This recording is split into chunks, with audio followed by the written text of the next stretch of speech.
Hey guys, it's Hannah. Welcome back to my channel. I am so sorry that it's been about a year since I've posted anything, and it's just been really busy. I wasn't sure if this is actually something that I wanted to do, but I've gotten back into it now that I'm back in civilization. And if you guys didn't know, I'm from Alaska, so I spend most of the summer in the middle of nowhere.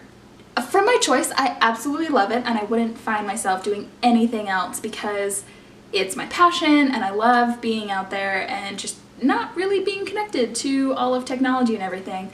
But when I come back, I have so much to catch up on, and so I've been watching all of the booktube videos that I haven't seen and that I need to catch up on, that I need to keep reading, and I thought that I would catch up and do some tags and maybe a review or two. But we'll see. Okay, so now I'm going to do a book tag. Here we go. This one's been going around. I'm pretty sure you guys have seen it. I believe Ariel Bissett created it, and so I'll post her video down below if you want to go and watch the first and original one.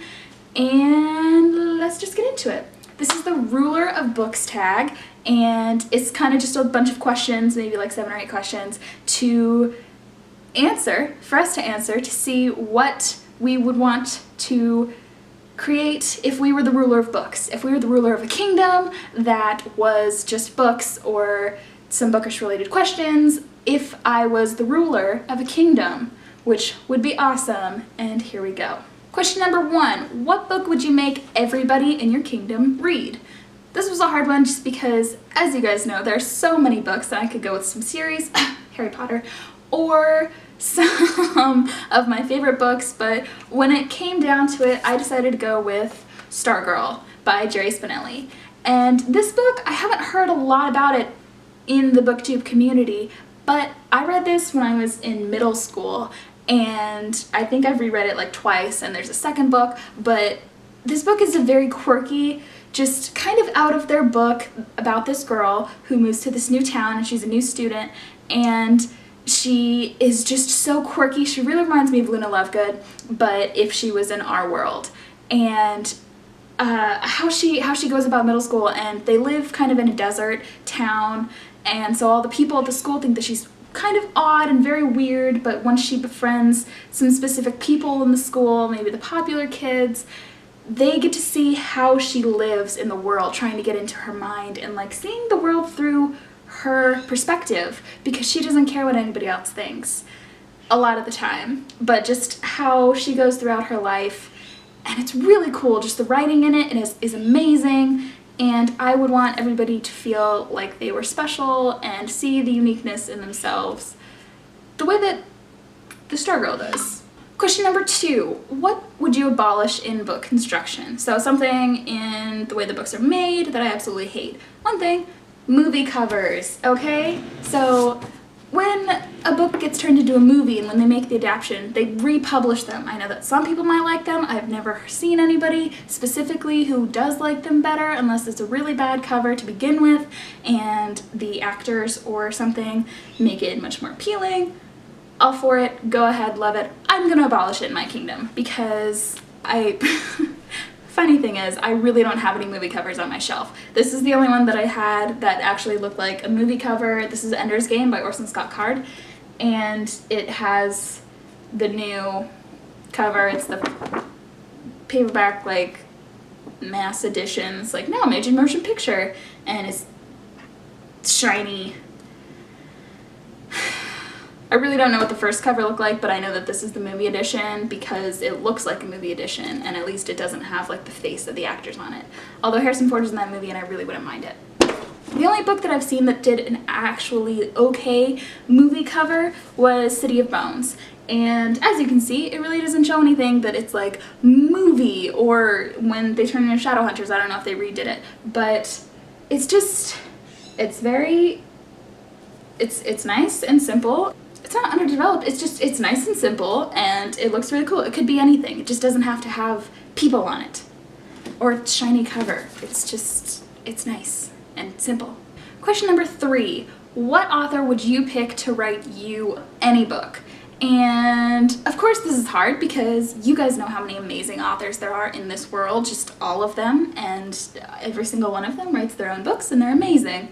But at the moment, instead of J.K. Rowling or anything, because they've been doing very well, I have to go with Sarah J. Maas. Miss Sarah J. Maas is amazing and has been doing so well with her books. And first of all, Throne of Glass is amazing, and I'm so excited for Empire of Storms to come out. You have no idea, it's on pre-order, and I'm very excited. And then with A Court of Thorns and Roses and A Court of Mist and Fury, freaking amazing.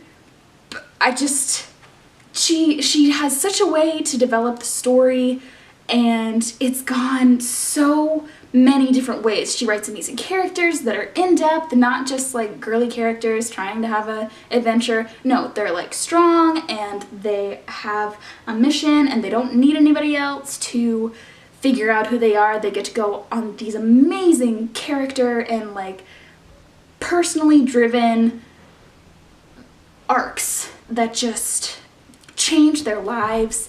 And I really want to be a badass character in Sarah J. Maas's book, and I think that she could write me being amazing, and I would really appreciate that, because that'd be awesome, and I would love to be an assassin or something in one of her books.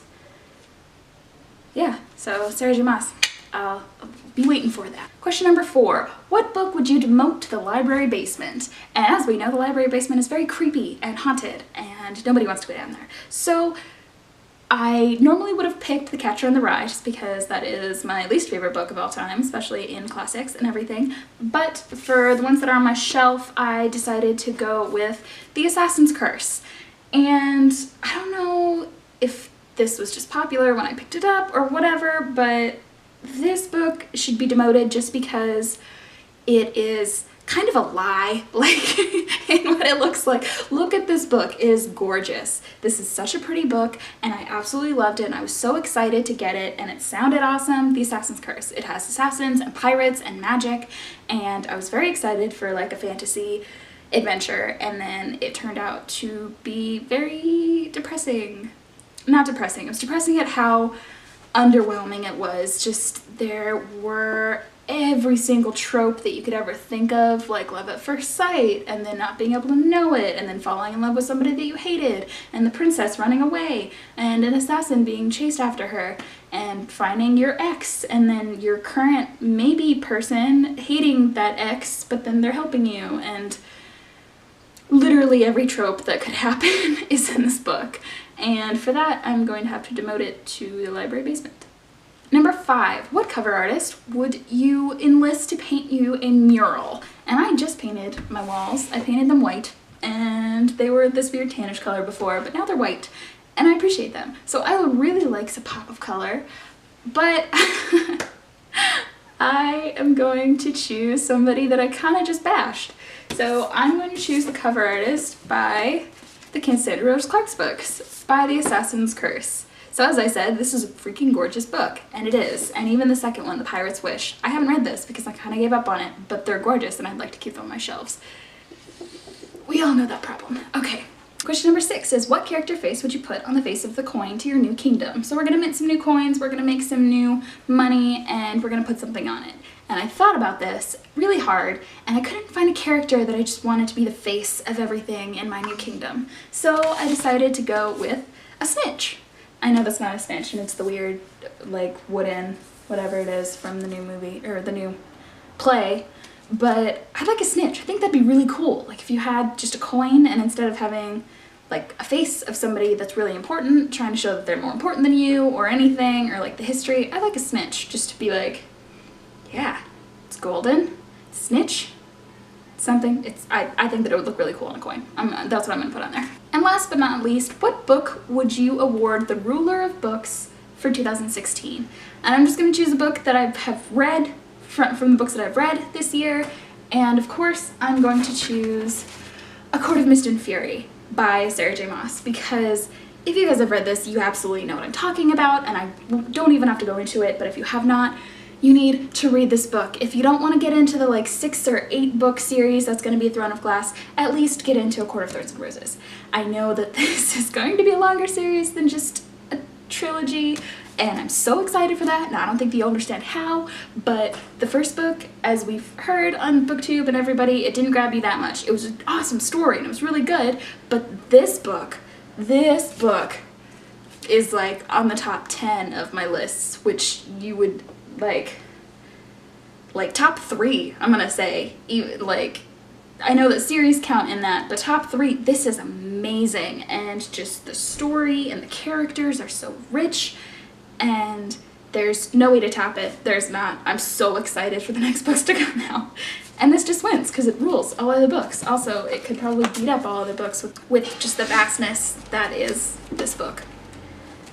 Yep, so that's it. Alright guys, that was the Ruler of Books tag. I hope you enjoyed it. I will come up with some new videos soon, and I will talk to you guys later. Bye.